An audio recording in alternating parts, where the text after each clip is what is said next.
Hello, everyone, listeners of Midnight Radio. Tonight we are going to tell you some incredible horror stories. So sit back and start listening to these amazing thriller stories.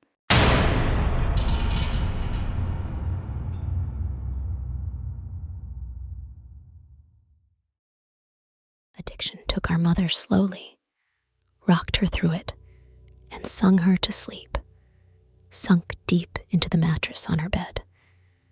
When her back teeth fell out, she left them on the side of the bathtub. I was 7, and I kept them in a matchbox. The missing pieces of her kept safe so that she wouldn't be lost forever. So maybe one day we could put her back together. Our house fell around us, and we tried our best to raise ourselves. The ceilings had water damage, the bottom stairs had dry rot, and in the winters, the radiators bled rust. But it was still our house, and Annie made it a home. My sister Annie mothered me with lopsided Band-Aids on bruised knees and lukewarm microwave meals. She told me ghost stories and didn't mind when I crawled into her bed later on, too scared to sleep alone. She taught me to dance, barefoot on the living room carpet, music channel on full volume on the TV, shaking our pre-adolescent hips. She always let me shower first so that I could enjoy the hot water, and never complained when she had to make do with the cold. She brushed my hair every day before school, even when I screamed and hit her when she caught the tangles. Annie was dark-haired like her father, whoever he had been, but I was blonde. Annie was desperate to be blonde too, like Marilyn Monroe, like Mom. I think she thought it would make them closer, remind Mom less of her dad. I'd give anything for her to have her hands in my hair one more time, even if it hurt. She moved to New York when I turned 18 and never came back. I still dream about her sometimes. Keeping up with our mother was impossible, and we learned from a young age that we would always be left behind. It didn't make it any easier. When she was drinking light, she was radiant and would wake us up at 3 a.m. with pancakes dripping in cherry syrup. Sometimes, when the weather was right and she had had enough being drunk alone, she would call our school up and tell them we had both come down with summer sickness, and we'd drive to the beach instead. I remember being 9 years old in the back seat of the car, coming home after one of our ocean days, sucking the salt from my fingers. Annie had just dyed her hair blonde, her best friend Jane helping her bend over our kitchen sink. From behind, I couldn't tell who was the mother and who was the daughter. Radio up and windows down, blowing the sky inside. When she was drinking heavily, she'd be out all night, hair piled up like a beauty queen, eyes glazed over, and ringed with glitter and black. Sometimes she'd be gone in a day or two. She would never give us advance notice. One day, we'd just wake up to an empty house, with the fridge packed full, and a post-it note on its door, complete with a smear of Mom's lipstick in the outline of a kiss, telling us she'd be back soon. Sometimes she'd bring guys home, filling the table with beer cans and ashtrays. Smoke up to the ceiling. Mom lost in the haze.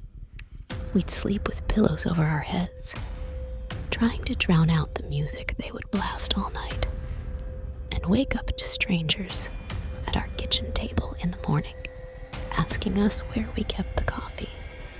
When Mom drank too little, she fell apart. She wouldn't buy food, and the refrigerator went bare. She'd chain smoke, leaving cigarette burns on the wallpaper up by the stairs like the walls were sick and decaying. She barely slept, walking around with blue half-moons under her eyes, knuckles raw. She would scream at the slightest thing. I remember once when I spilled a glass of juice on the couch.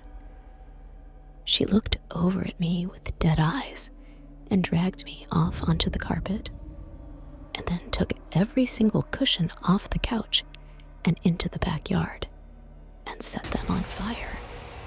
Annie went to watch a while from the window and then sat next to me on the floor, backs pressed against the skeleton of the seats, head resting in the crater of my collarbones. It was the worst when Mom drank too much. She'd laugh too loudly and too long at anything and everything until her mouth started to shake and she began to cry into her cereal at the breakfast table. Annie shut down when Mom was like this, going somewhere deep inside herself where no one could hurt her. She'd stay up until the morning, watching old black and white movies on TV, whispering the lines she knew by heart like prayers. When I was 5 years old, I'd cry when I'd find Mom passed out on her bed, sure she would never wake up. Annie would wipe my tears and tell me she was only sleeping, like the princesses in my storybook. We'd sit on Mom's bed together and wait for her to wake up. When we were older, I was the one who would pick Mom up off the bathroom floor again and again, and Annie would put her to bed, smoothing her hair off her face, wiping the vomit from her mouth, and changing her clothes if she'd pissed herself. Watching them then, there was no doubt that Annie was the mother now. It was October, and I was 13. Annie, 16. It was a Wednesday night, and Mom had been gone for 2 days. She'd called us that morning from a payphone, voice slurring, telling us she was having the best time with all her new friends, and that she hoped we were doing fine. When she asked me if I was having a good birthday, I hung up on her. My birthday had been the day before. Annie had given me a pile of presents, strawberry lip gloss, and glittery nail polishes. I didn't ask where she'd gotten the money for them. I didn't care. We'd taken the bus to the beach with Jane and ate the birthday cake she had made for me, sand getting into the frosting. It tasted like sweetness and the sea, and I savored every bite and scrape of sugar against my teeth. We watched the sun go down, Annie snapping grainy photos on her Nokia as I blew out my candles, wishing over and over that Mom wouldn't come home, that she'd stay gone this time. But that Wednesday night, Annie and I weren't speaking. Anger hung heavy between us, seeping through the floorboards. It began when she tripped at the bottom of the stairs. We'd both laughed, Annie throwing her head back, the gap between her front teeth catching the light. When I'd bent to pick her up, I felt her breath, warm against the freckles on my cheeks. I let go of her arms, and she fell again, hitting the floor and grinning, shaking her hair from her face. Her breath was heavy with whiskey. I couldn't start picking her up, too. Couldn't watch her fall again and again. Just like Mom, I knew she'd never get back up.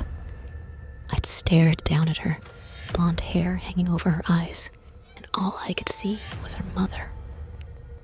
Then I was running, feet slamming the hallway like heartbeats turned loose.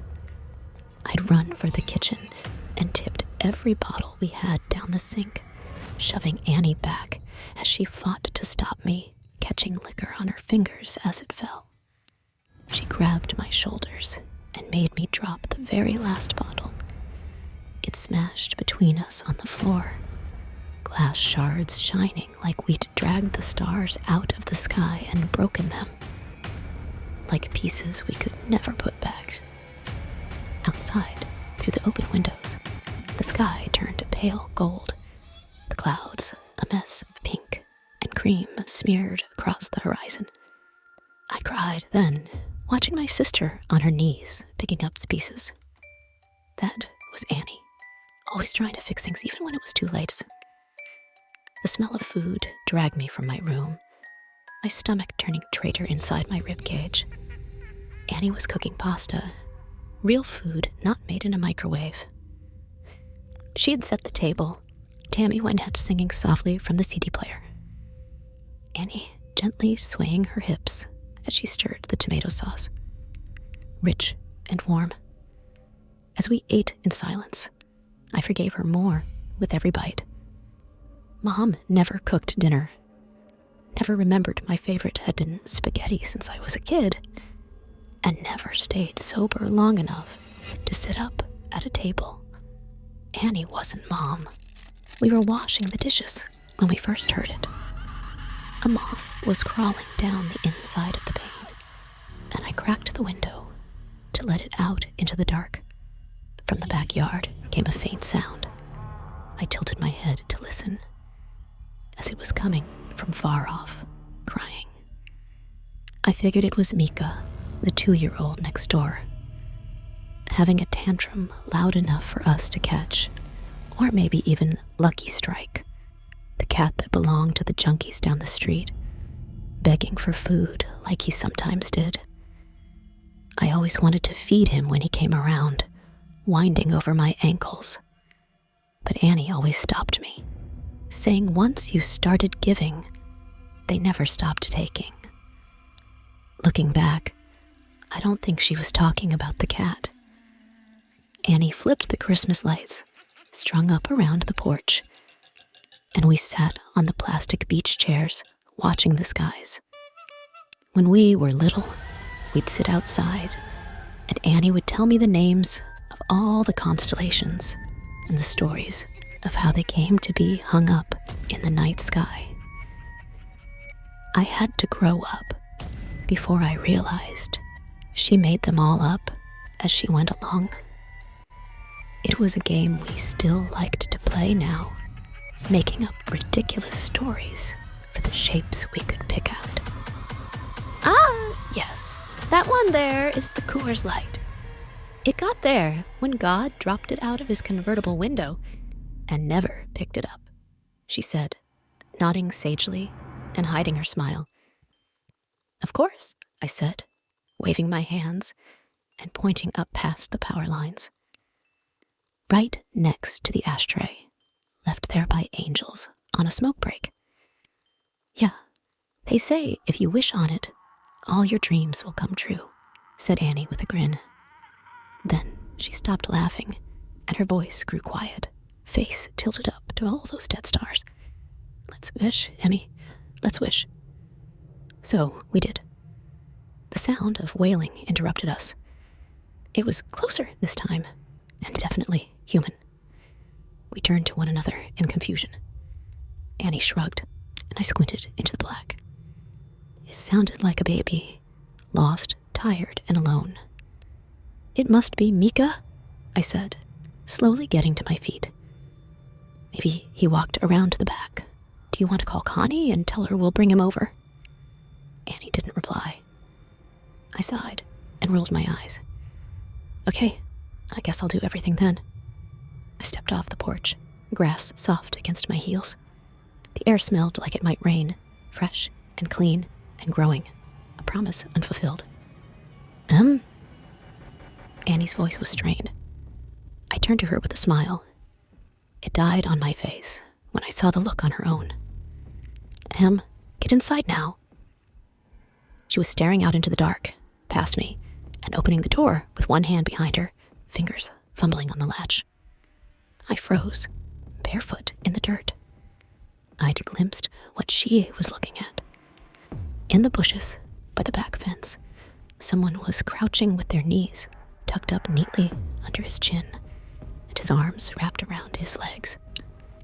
His mouth was agape, softly opening and closing as he cried, like a child, lost in the dark. No, not like a child. More like someone pretending, mimicking the sound under cover of darkness. Suddenly, They straightened their back, snapping upright, face still obscured by shadow. They were tall and slim, extraordinarily thin by human standards. Panic made me move, carried forward by animal instincts left over from a time when people still lived in nature. I was faster than Annie, dragging her inside and slamming the door behind us, hearing it bounce on its hinges as I locked it. We watched as the person slowly approached the house with long, deliberate strides.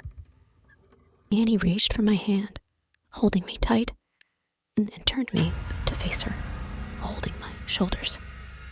"Don't turn around, Emmy. Don't turn around." Instinctively, I started to look over my shoulder into the gloom. Annie grabbed my face hard and shook her head. I knew then she was serious. Her voice cracked, and she cleared her throat, gripping my hand tight enough to hurt, nails digging in, grounding herself. I looked down at our interlocked fingers, both of us born of the same bones. "I'm going to call the cops, and everything is going to be..." Her voice faltered, stuttering. Tears spilled over her lashes. Annie never cried. "Your phone's on the porch," she whispered, and bile crawled its way up my throat. Her phone was upstairs, charging. A soft tap, tap, tapping filled the silence. Annie turned wide-eyed to the window. It was the sound of someone's forehead slowly and repeatedly bumping against the glass. Then the blows accelerated, gaining in both speed and strength. Skin meeting glass until they were slamming into the window hard enough to shake the panes. Advertisements. A moment later, the tapping stopped, and I was about to ask Annie if I could look now, when she screamed, followed by the sound of cracking glass and a tremendous crash. Whoever was in our yard had just smashed their face hard enough into the window to shatter it. We ran up the stairs, 2 steps at a time, skipping the rotted ones out of habit. I turned to look behind me once, and Annie yanked my face back before I could see. The sound of glass breaking echoed behind us as we made it to the bathroom and locked the door. A weak, mewling cry, like that of an infant calling for its mother, filled the hallway, trapped between the walls and entryways. Annie threw her back against the door, feet jammed up against the bathtub, clutching a knife she had grabbed from the kitchen. I joined her, shoulder to shoulder, and did the same. Slow footsteps started on the stairs, calculated and casual. The crying took on a mocking quality, resembling laughter, arriving in short, shrill bursts of sound, followed by high-pitched giggling. And then silence, only to start again a moment later. The first door on the upstairs floor was my bedroom, and we heard the distinct sound of it slamming open. They were looking for us. "What the fuck is going on?" I asked Annie, not even bothering to brush away the tears that I couldn't keep from falling.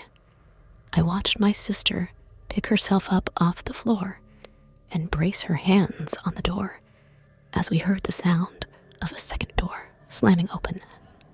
Mom's room. The next room on the hallway was the bathroom. Annie pulled me to my feet and handed me the knife.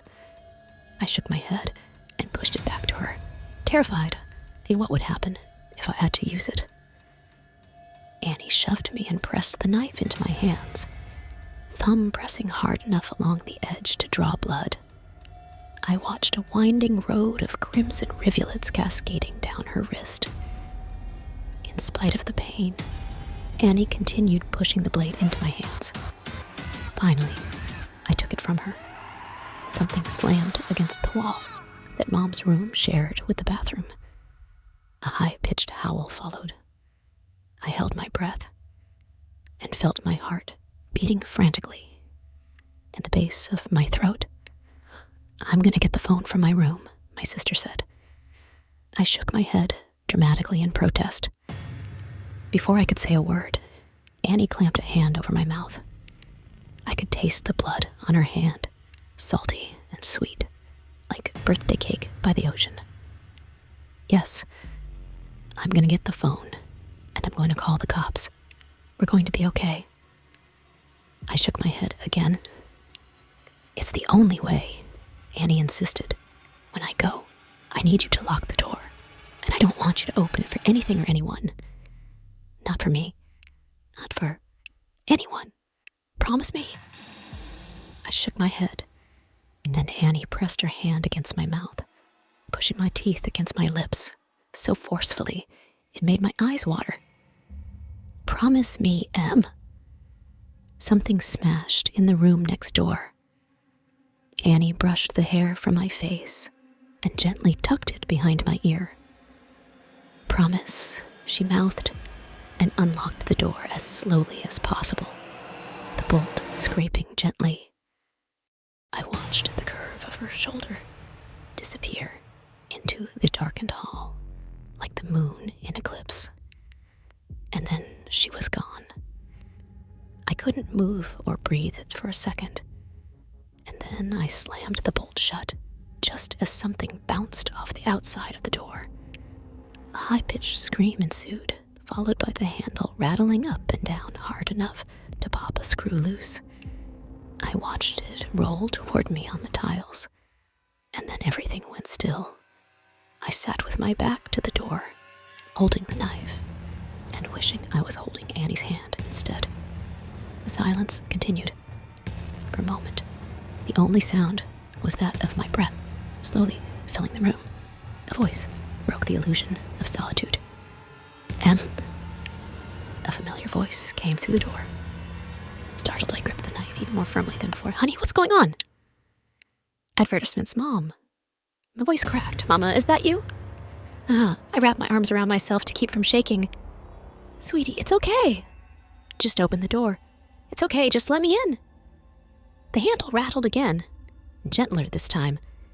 "Just let me in. It's all okay." She banged impatiently on the door, and I took my handle of the bolt. "Honey, I'm sorry. I'm sorry that I missed your birthday. I'm sorry. I'm such a terrible mother. Please." Her voice broke, and she started to cry. "Just let me in, baby. I'm so sorry." I screwed my eyes shut.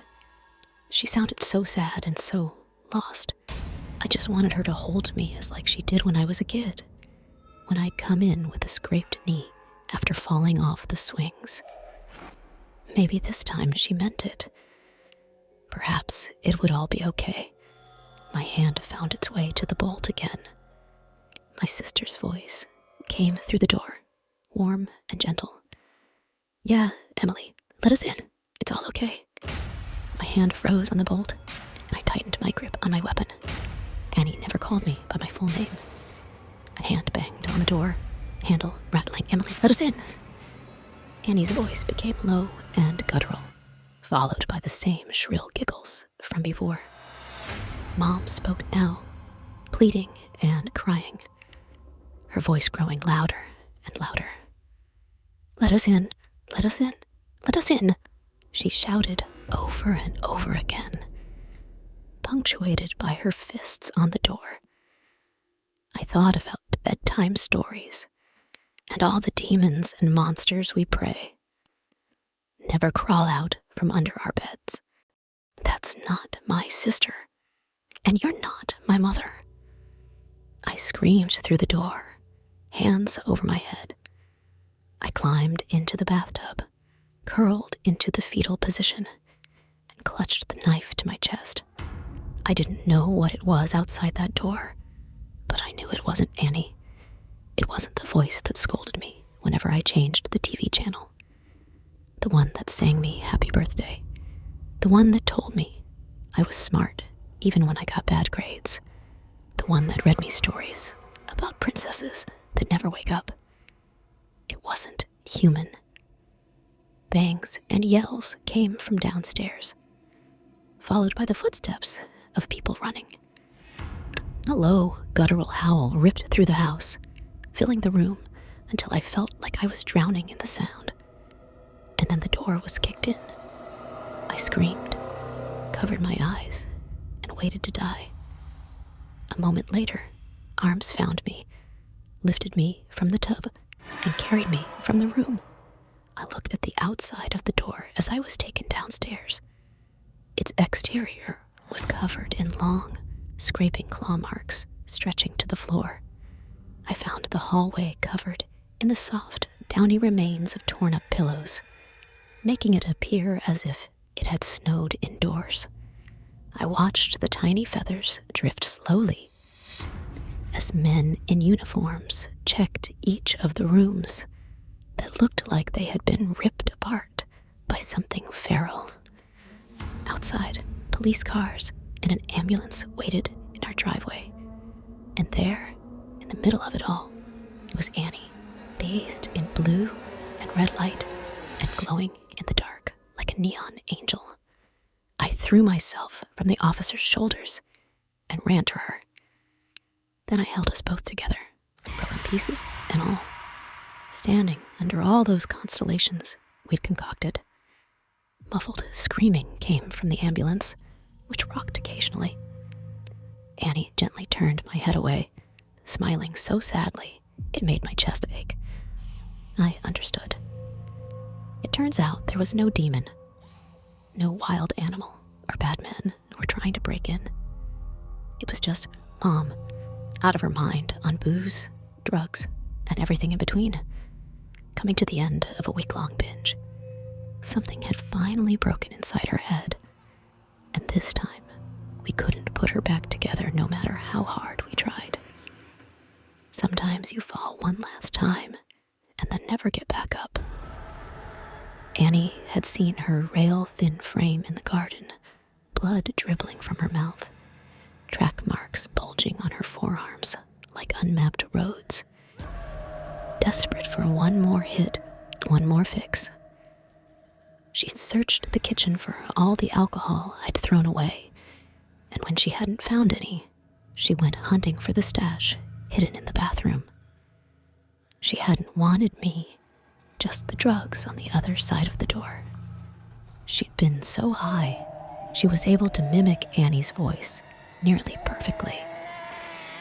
The real monsters are the ones that eat you alive slowly, the kind that comes in a bottle or a needle, or at the end of a long list of reasons why you can't get out of bed in the morning.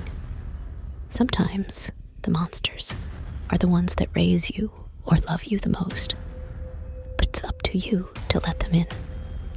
While others can find forests unsettling in the dark, I've always found that there is something uniquely tranquil about walking through a forest at night. There would be no one but me, and the sound of the wind through the trees, the rustling of small animals through the leaf litter, and the sound of the forest floor crunching beneath my boots.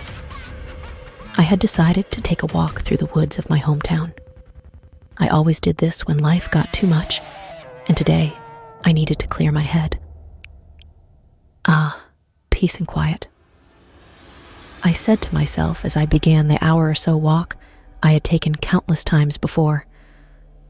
The walk ended at a beautiful lake that I used to play around in when I was a child. That's where I had to be, where I needed to be. The lake always had a way of making me feel great nostalgia for a past life I wished I could back to, a life I would never forget. The moonlight lit most of my trail, and for a while, I had no need for my torch. The forest made its familiar sounds. What I wasn't expecting was a low grumble of thunder in the distance. Oh no, please don't rain. I wasn't dressed properly for a storm, but nothing was going to stop me from my destination. I continued. I knew the woods like the back of my hand. Every tree, every rock was like a navigation tool for me. The lake wasn't far, maybe half an hour or so away, and that's when I heard something that caught me off guard. A laugh. I'm sure it was. It was faint and clearly off in the distance. It was a woman's laugh, not a maniacal laugh, but a playful giggle. This was enough to make me feel somewhat uneasy.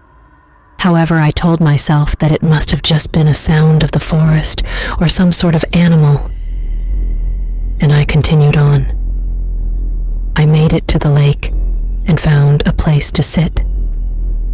The moonlight bounced off the water, illumining the whole lake. I grabbed a stick and moved it through the lake, listening to the sound of the water gently ripple.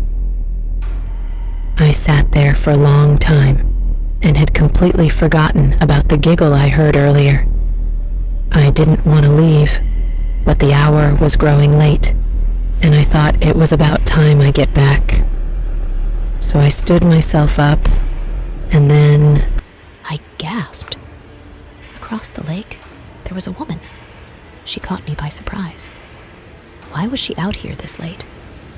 I noticed that, strangely, she was naked.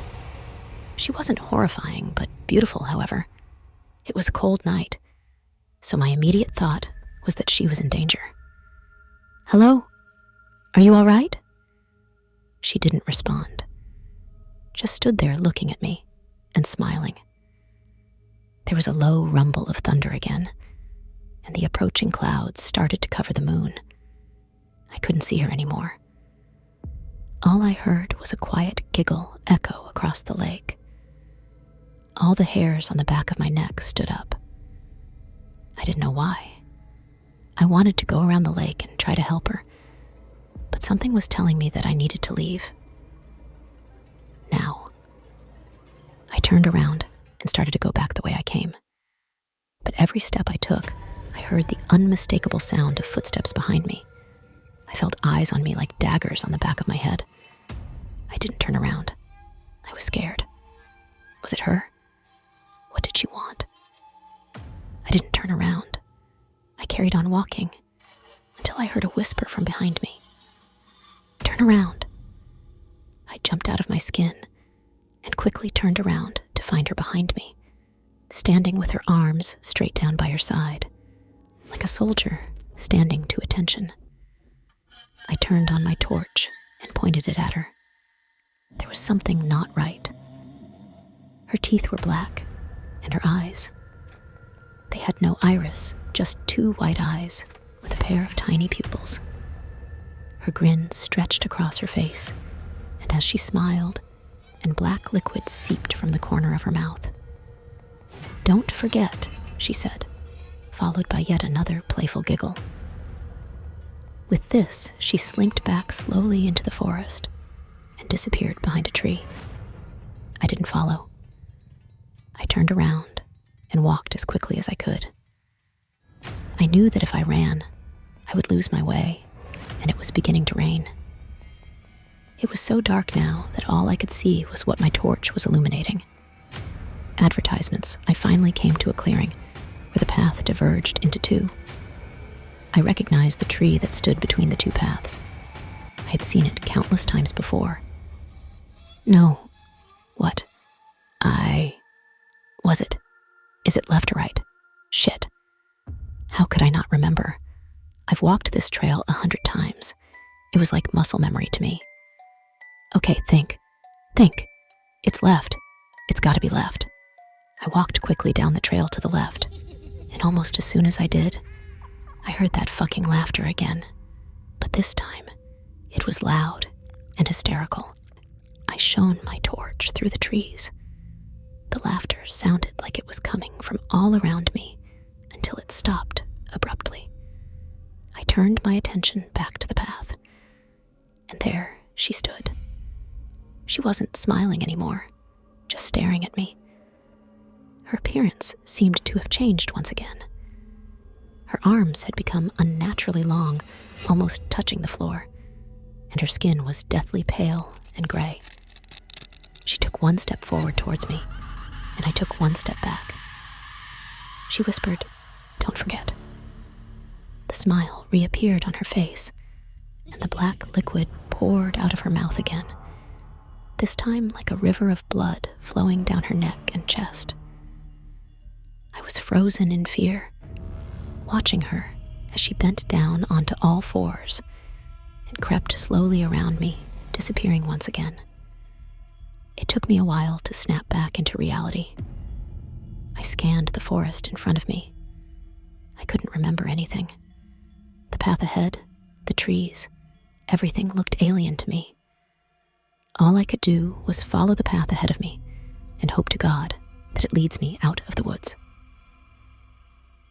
Advertisements. The forest was quiet now. The rain had stopped. No wind, no rustling of leaf litter, no crickets, no birds, nothing. I tried to remember how long I had been on this path, but I seemingly had no memory of anything besides the woman. I didn't even remember how I got to the forest or why. I stopped in the middle of the path, desperately looking around for anything that would jog my memory. All the while, the deafening silence continued. Not a damn thing could remind me where I was or how to escape. As my eyes glanced around, they fixed to something irregular. There seemed to something carved on a tree. I slowly walked forward and realized they were words. When I got close enough, I could read those words. Don't look at it. Don't listen to it. My torch started to flicker. No, no, no, no, no. Please, no. I hit it against my palm until mercifully it sprung back into life, and then the forest wasn't quiet anymore. I could hear breathing. Heavy, labored breathing. Almost like someone having an asthma attack. I shone my torch toward the noise and saw a hand clutching the side of a tree. I couldn't see the body, just the hand. But it was so far up the tree that this thing must have been at least 8 feet tall. The breathing didn't stop, and my torch began to flicker again, as whatever this thing was began to move. It tilted its head slowly around the tree to look at me. 2 huge white eyes gazed into my very soul. I wanted to close my eyes and press my hands over my ears, but I was frozen again. Look at me, it said. It then took a slow, giant step out from behind the tree to reveal itself to me. The smile had returned to its face, and it never looked more unnatural than it did at that moment. It was huge. It was even taller than I thought, almost as big as the trees it moved through. Its arms were long and bony, and its spine was twisted and contorted. It struggled as it moved slowly towards me, as if its body was being controlled like a puppet. It then stopped in front of me and slowly bent down to walk on all fours, its body clicking and snapping as it did. Listen, it said. It was inhaling its words as it spoke, as if it was gasping for air. Its smile stretched further across its emaciated gray face, and its cold white eyes didn't blink. As if nothing could get any worse at that point, my torch gave in and died. I was in complete darkness. I couldn't see a thing. I could hear it getting closer as my legs began to tremble and give way. I fell to my knees. The air smelt more and more like decaying flesh the closer it got to me, and the sound of breaking bones as it moved itself across the floor was getting louder and louder until I could feel its breath on my face. I closed my eyes as tears started to roll down my cheeks. I braced myself for the end, and then I felt a cold hand brush my cheek, wiping away the tears from my face. Goodbye, it said, and all the sounds were gone once again. That was the last I saw of it. I'm still here. I don't remember my name. I don't know this place. Why am I here? How to get out? I don't remember.